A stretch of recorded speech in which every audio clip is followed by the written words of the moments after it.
Hey guys, how's it going? And thanks for tuning back into the channel. As always, I greatly appreciate it. Today I wanted to briefly give a little background about what it takes to get into an HVAC company and what I would do if I was starting all over again. So, step one in getting your foot in the door at an HVAC company is do some research, watch videos, get an idea of what you're getting yourself into. You want to make sure that you are going to be enjoying this trade because it's a big commitment, you know. There's a lot of aspects to the trade that you have to learn: installs, service, everything. So just make sure that it's something that you do want to do and pursue. But I would enroll myself into an HVAC trade school. You know, get yourself into one that will teach you the basics, get you a fundamental idea of what it would take and everything, and go from there. I would start calling companies, local companies, and submitting resumes immediately, and following up with them, calling them every week, seeing what's going on, seeing if they reviewed it, if the positions are available, you're willing to learn and be taught, you're an open book. That's how I would start. That's how I started. I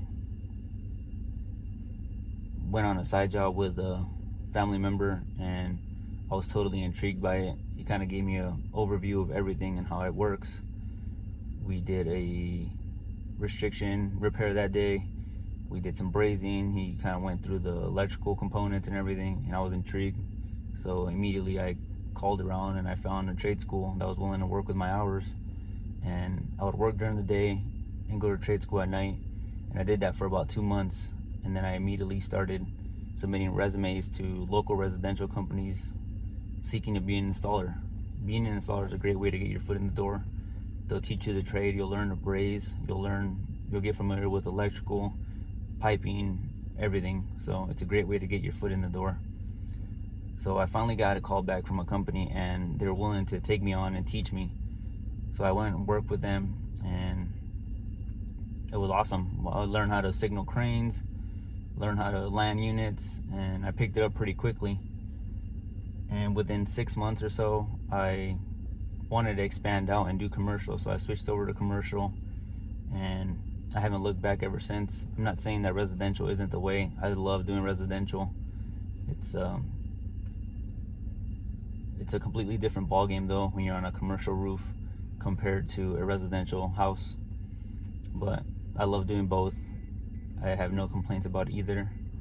But that's what I would do, is I would call around, do some research, figure out what part of the trade you want to get into. If you want to do service, installs, sales, you can work at Johnstone, Allied, local supplier. But just figure out what aspect of the trade you want to pursue and go from there. But I guarantee that once you get going, you're not going to look back. It's a very giving trade. The more you put in, the more you get out. You get compensated very well if you put in the work ethic. If you put in the work and you have the work ethic and you're seeking to become better every day, it's definitely a trade that I would recommend. I've recommended it to my little brother, and I've gotten a couple guys into the trade as well, and they love it. They'll never go back to doing anything else. So it's a great career. I definitely recommend to anybody that's thinking about joining this trade, just go for it. Give it a go, and I guarantee that you won't be disappointed. It's worth it in the long run. You'll learn so many more skills. You'll do so many things that you weren't aware that takes to be an HVAC. You'll have to do some drywall at times. You'll have to reconstruct an electrical to get it to reroute to other places, and it just goes hand in hand. You'll get a very hands-on training and you become very mechanically inclined.